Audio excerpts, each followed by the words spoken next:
آپ علیہ الصلوۃ والسلام نے ارشاد فرمایا کہ مسلمان صرف اور صرف وہ شخص ہے جس کی زبان سے کسی اور مسلمان کو تکلیف نہ پہنچی ہو۔ مسلمان صرف اور صرف وہ شخص ہے جس کی زبان سے کسی اور مسلمان کو تکلیف نہ پہنچی ہو، نہ غیبت کی صورت میں، نہ تہمت کی صورت میں، نہ بہتان کی صورت میں، نہ الزام کی صورت میں، نہ طعنہ دینے کی صورت میں، نہ اس کے بارے میں اس کو دھوکہ دینے کی صورت میں اس کی زبان نے اس مسلمان کی کبھی غیبت نہیں کی ہو۔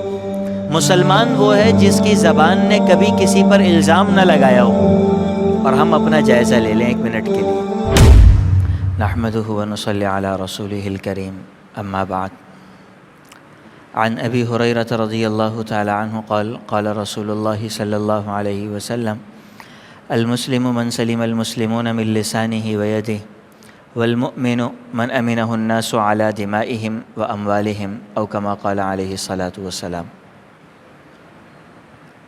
حضرت ابو ہریرہ رضی اللہ تعالی عنہ نے جناب نبی کریم صلی اللہ علیہ وسلم سے کچھ علامات نقل فرمائی ہیں کہ اگر یہ علامات کسی شخص میں پائی جاتی ہوں اور وہ اللہ رب العزت کی وحدانیت اور جناب نبی کریم صلی اللہ علیہ وسلم کے خاتم النبیین ہونے کا اقرار کرتا ہو تو یہ شخص مسلمان ہے۔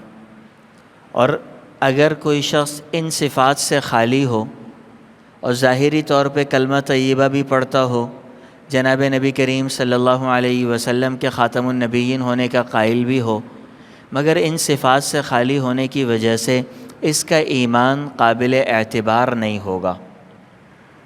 اس ایمان اور اسلام کی وجہ سے اس شخص کو قابل بھروسہ نہیں سمجھا جائے گا۔ یہ نہیں کہا جا سکتا کہ یہ شخص قابل بھروسہ ہے۔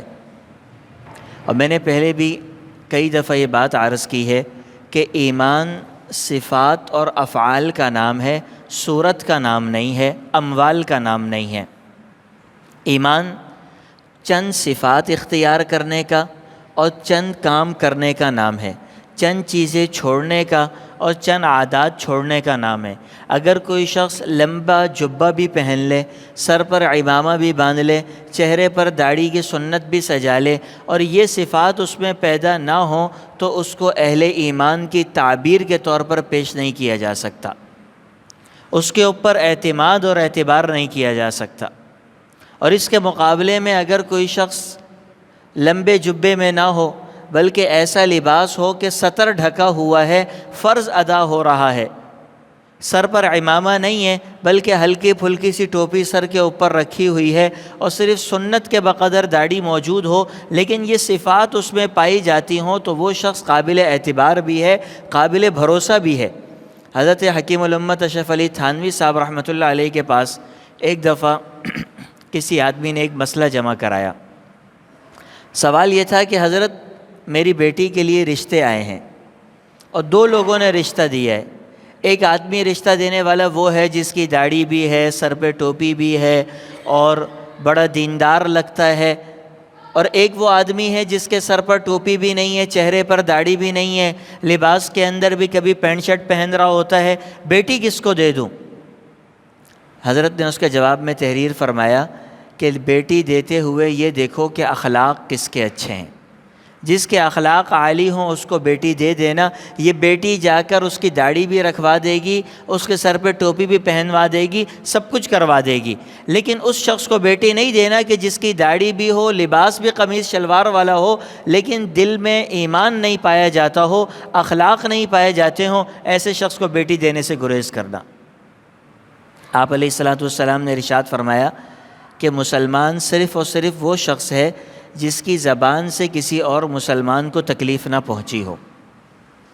مسلمان صرف اور صرف وہ شخص ہے جس کی زبان سے کسی اور مسلمان کو تکلیف نہ پہنچی ہو، نہ غیبت کی صورت میں، نہ تہمت کی صورت میں، نہ بہتان کی صورت میں، نہ الزام کی صورت میں، نہ طعنہ دینے کی صورت میں، نہ اس کے بارے میں اس کو دھوکہ دینے کی صورت میں اس کی زبان نے اس مسلمان کی کبھی غیبت نہیں کی ہو۔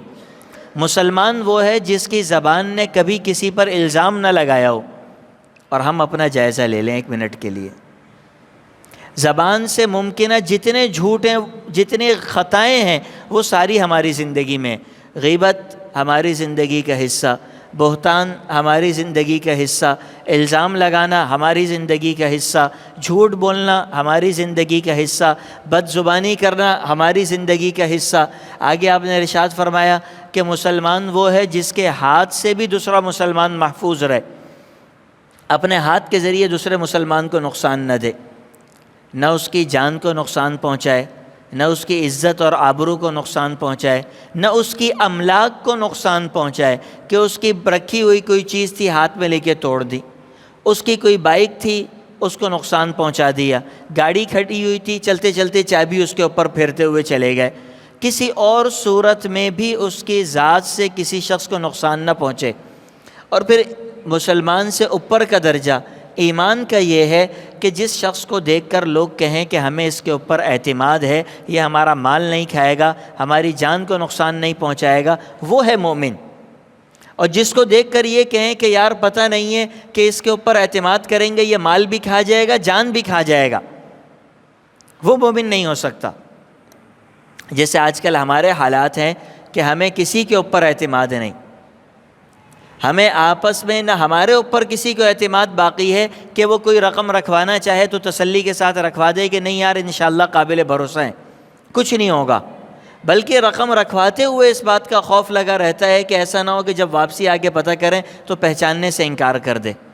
بلکہ حد تو یہ ہے کہ رقم رکھوانا تو ایک دور کی بات ہے، اگر آپ کسی کی ضرورت میں اسے قرضہ دے دیں اور دوبارہ اس کے پاس جائیں تو ایسا لگتا ہے جیسے بھیک مانگنے کے لیے گئے ہوئے ہیں. یہ ہمارے حرکات ہیں، یہ ہماری عادات ہیں. اور اس کا تجربہ اس طرح ہوگا، آپ کبھی مارکیٹ میں جائیں، دو چیزیں رکھی ہوں، ایک میڈ ان پاکستان اور ایک میڈ ان جاپان، اور آپ کو لینی ہو کوالٹی کی چیز، آپ کبھی غلطی سے بھی میڈ ان پاکستان پہ ہاتھ نہیں رکھیں گے. کیوں؟ اعتماد نہیں ہے. اس لیے مسلمان نے بنایا ہے نا، اعتماد نہیں ہے. ہمارے پاکستانی نے بنایا ہے نا، اعتماد نہیں ہے. آپ کبھی مارکیٹ میں جائیں تجربہ کر لیں، ایک چیز میڈ ان پاکستان ہو اور ایک چیز میڈ ان جاپان ہو اور جیب میں نوٹ موجود ہو اور آپ کو اچھی چیز لینی ہو، آپ کبھی میڈ ان پاکستان پہ ہاتھ نہیں رکھیں گے.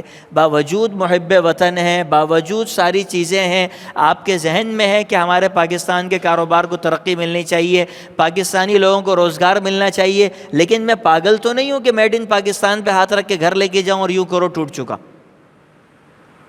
کس کو اعتماد ہے؟ کسی فیلڈ کے اندر آپ جا کر دیکھ لیں، آپ وکالت کی فیلڈ میں چلے جائیں، آپ تجارت کی فیلڈ میں چلے جائیں، آپ ڈاکٹر کی فیلڈ میں چلے جائیں، آپ انجینئر کے پاس چلے جائیں، آپ استاد کے پاس چلے جائیں. اب حال تو یہ ہے کہ آپ بعض مولویوں کے پاس بھی چلے جائیں تو وہ بھی چونا لگانے سے گریز نہیں کرتے. دین کے نام پہ ایسی خرافات ایجاد کی ہیں جس کا دین سے کوئی تعلق نہیں.